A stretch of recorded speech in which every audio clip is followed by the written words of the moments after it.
everyone, and welcome to the Cosmic Calendar for the second half of October.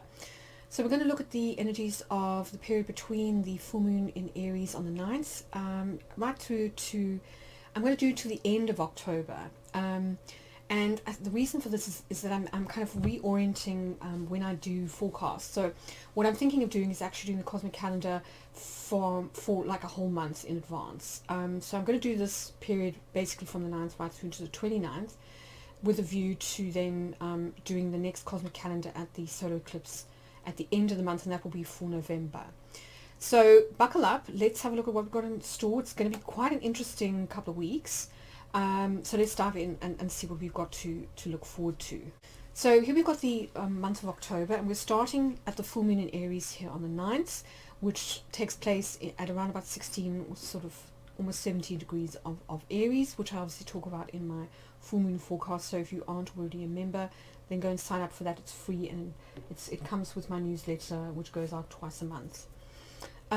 So moving on from that, on the 10th we've got Venus making opposition to Chiron, and interesting because Venus is very strongly aspected with the Sun at the full moon. So Venus here making opposition to Chiron, because the moon will be with Chiron at the full moon.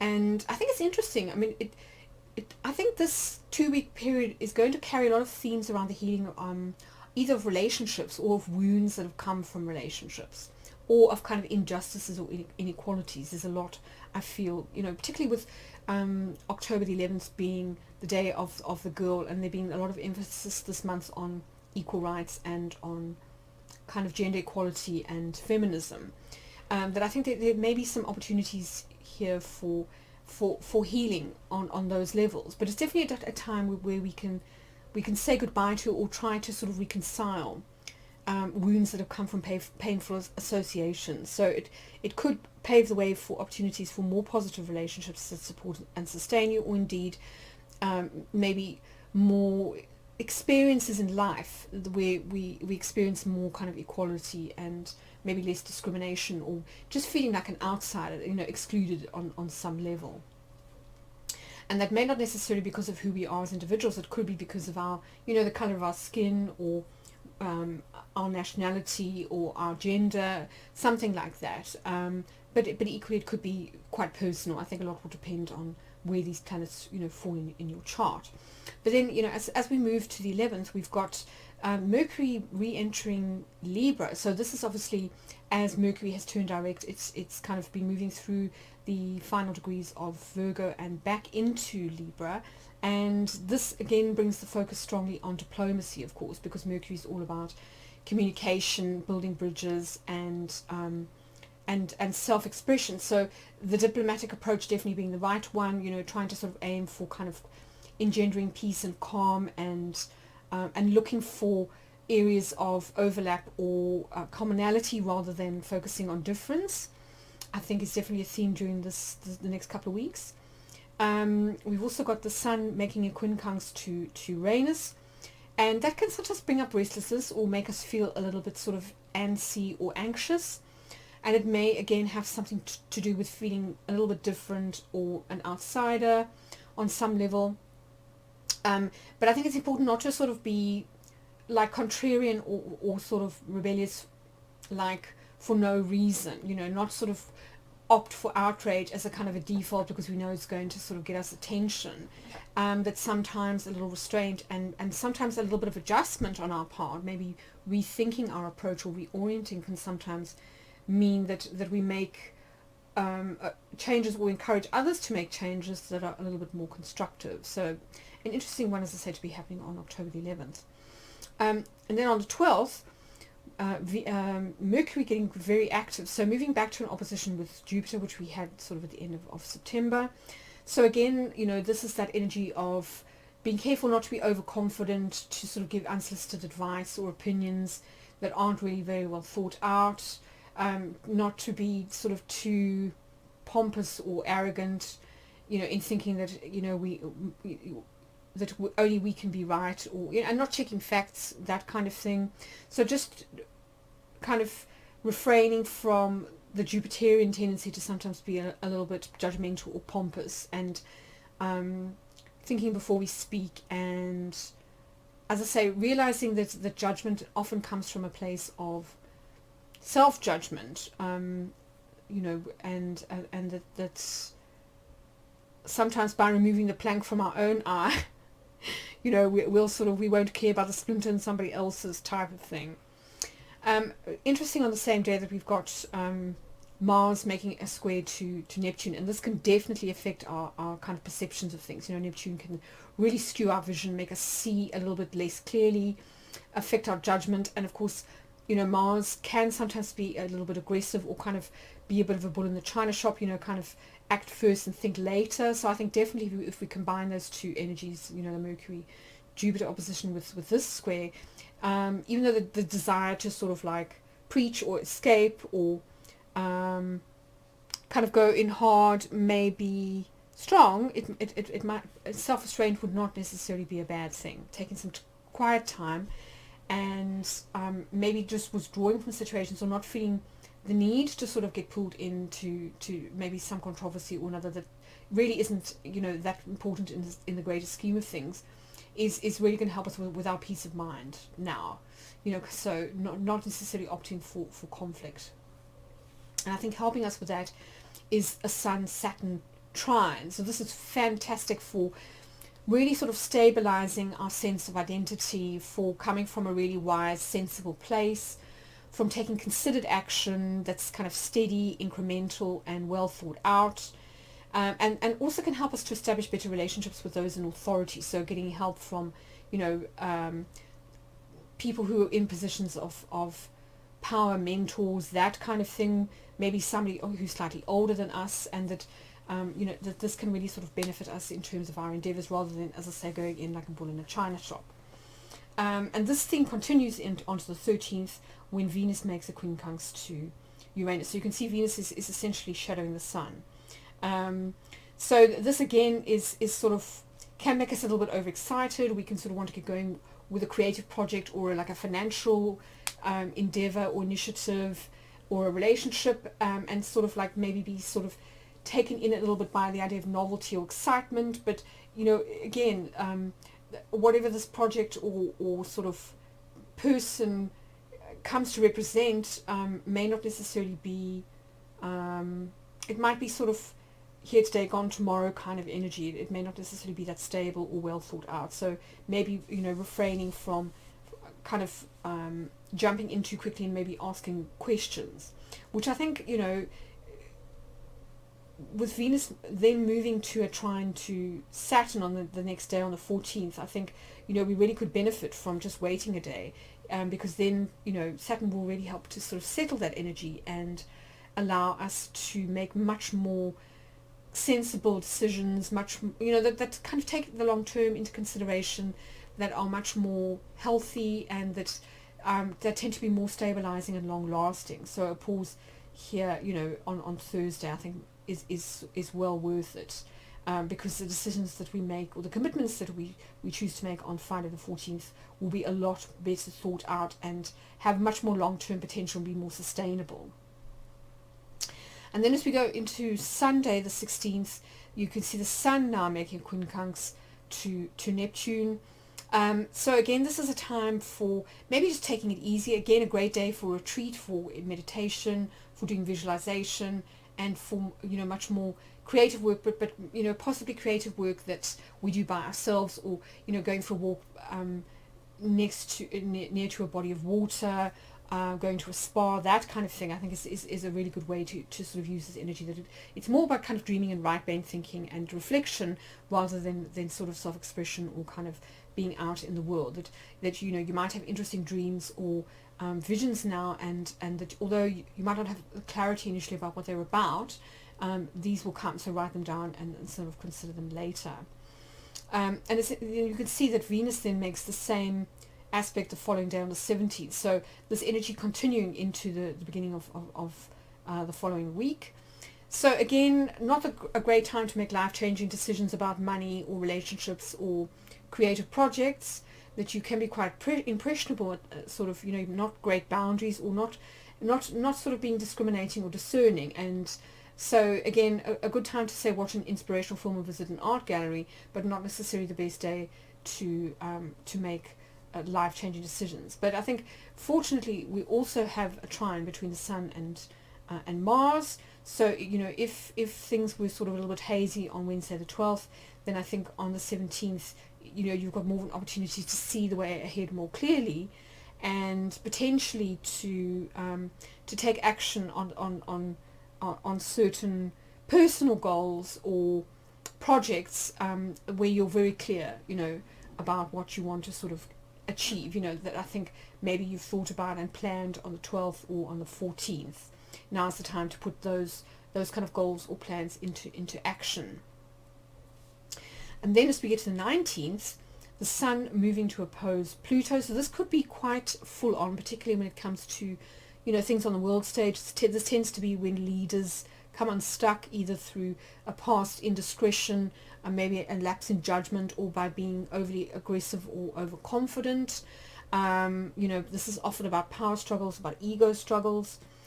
So, just something to be aware of on a personal level as well. Not the day to sort of trifle with somebody who is in a position of power or is a little bit vindictive. This you might kind of come off second best.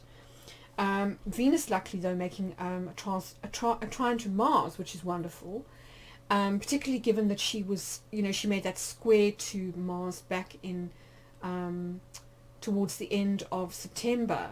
That I talked about in my forecast. I think it was the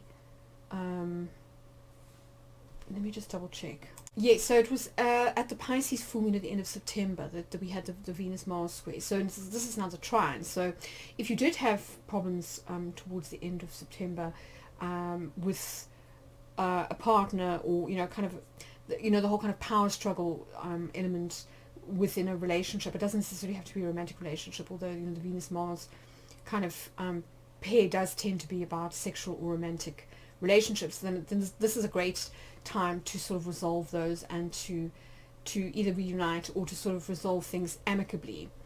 And then, as I say, that the only problem being that the Sun is making this very difficult square to Pluto. So this can sometimes be about speaking your truth, but there's speaking your truth and then there's sort of being harsh.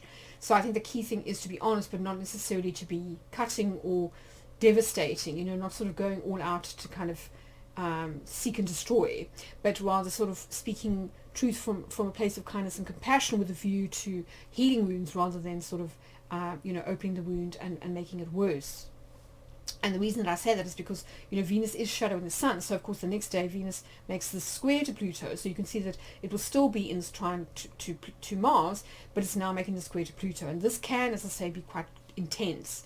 It can sometimes mean that we want to express our values and our needs in a relationship, but when we if we've built up resentment, say for example, because we felt so long that someone's taken us for granted, or whatever the case may be, that there's not been a sort of equal reciprocity in a relationship, that we now get angry, and so when things kind of come out, they don't necessarily come out the right way, or the person can't hear us, or we end up being quite hurtful. So I think it's just something to be aware of, not to sort of overstep the mark, or to sort of manipulate, or to like shame, to sort of want to control someone through, say, guilt or shame.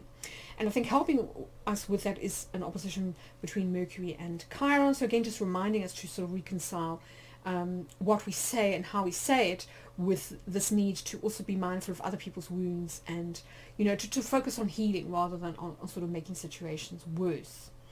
And then on the 22nd, the Sun and Venus finally coming together. As I say, they have been sort of shadowing each other, so kind of coming together in Cazimi. And as you know, once a planet gets to within 8 minutes of the Sun, this is considered to be in the heart of the Sun, so this is quite special.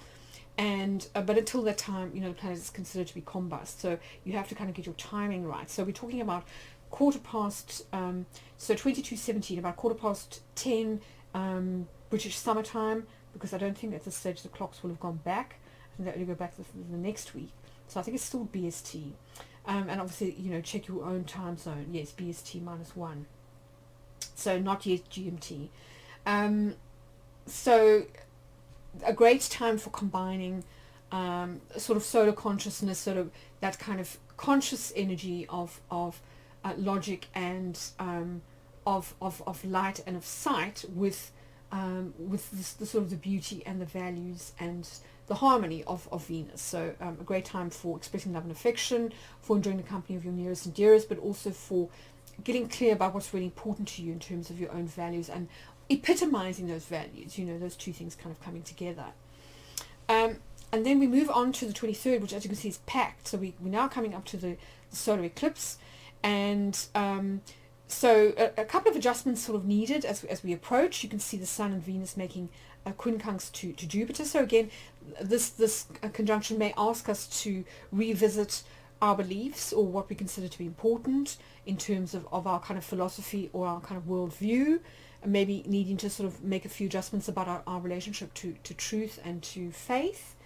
And at the same time, the Sun and Venus both entering Scorpio. So as I say, a big day, this kind of combined energy of Venus and the Sun, both ingressing into Scorpio, very close, within hours of each other. And so the focus really kind of shifts to truth, to the need for, to get clear about what your passions are. And I'm thinking particularly about creative passions here with Venus. The need for truth, the need to also, I think, respect that people need boundaries when it comes to their innermost thoughts and secrets.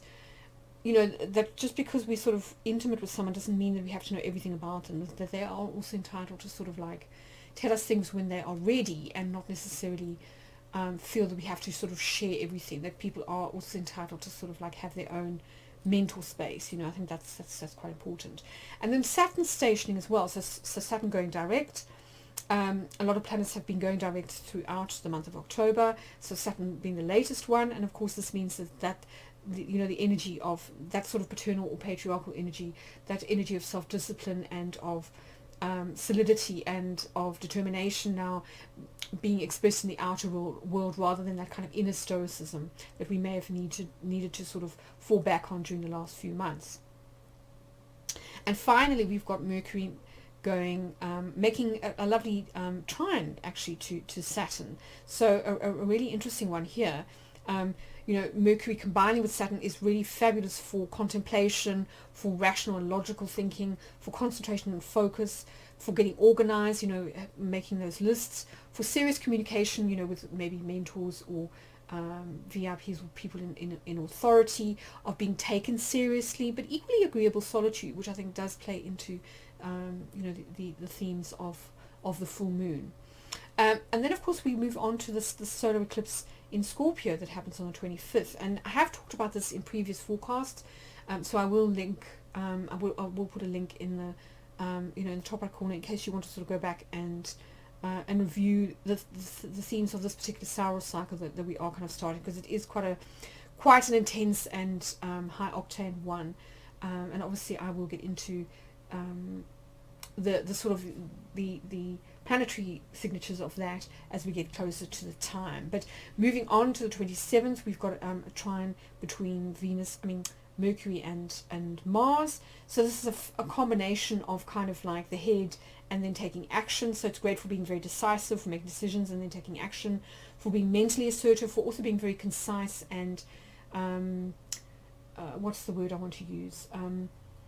We were able to say things in a very articulate kind of way. We're very incisive. We can say things in a short but if sort of very clear way. Being honest but in a kind way. Being direct, but again with a view to sort of getting things done, cutting through any confusion or that kind of thing. Sometimes it can be good for technical skills, depending on how Mercury works for you.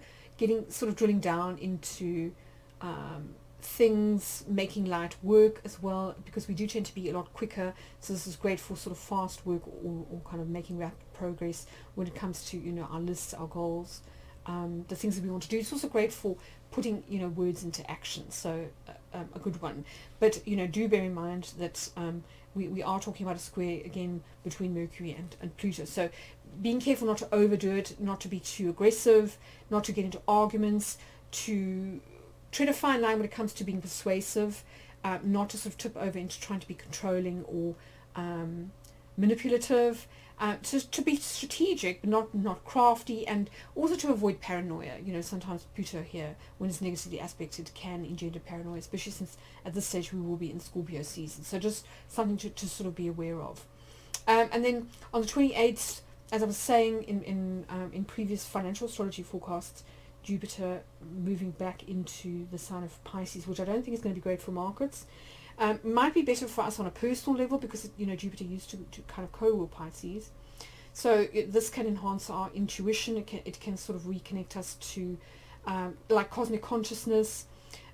We can feel strong that we want to sort of champion the underdog, or to sort of either make contact with or be a spiritual or religious teacher, or to sort of to spend more time thinking about those kinds of things, or maybe going on a pilgrimage of some kind. And then we come to the end of the month, and we've got Mercury ingressing into Scorpio. So by the end of October, we'll have 3 planets in the sign of Scorpio, and Mars stationing on the 30th. So a really interesting time this last week of October. You can see it's absolutely packed with sort of events.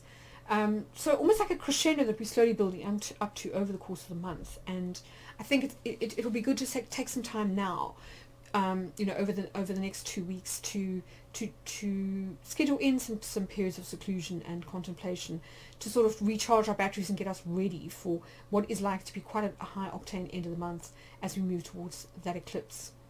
So I hope you found this useful.